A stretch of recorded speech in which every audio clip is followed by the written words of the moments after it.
While most of the country had their eyes on the skies today looking for snow, on the Norfolk coast all focus was on the sea, as 12 severe flood warnings were issued. That means a potential threat to life. It was all hands on deck to prepare for a tidal surge. This sandbag depot in Great Yarmouth opened at 8 this morning, with staff expecting to work round the clock until midnight. Manic, absolutely manic. It's all mixture of emotion, really. It's people who are panicking, people who aren't that worried, people don't think it's going to happen. So there's probably been about 10 tonne, but about 5 of that's gone already. And bags, we've got through 1,000 already, and then we've got another 1,000 on the back of the truck. So it's going to be a busy one. 3 rest centres were opened up in and around Yarmouth as police started to evacuate up to 6,000 people from their homes. This afternoon, a special coach has been going round to pick up those still in their vulnerable homes.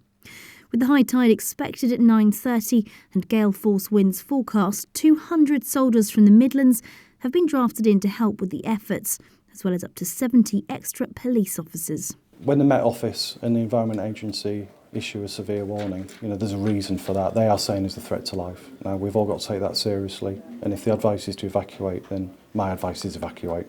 We could see our at-risk areas underwater tonight, and I think that's the message to people. You could find water coming into your homes.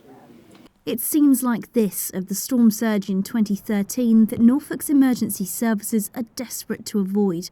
And tonight, behind closed doors, officials have been warned it could end up being as serious as that night in December 3 years ago.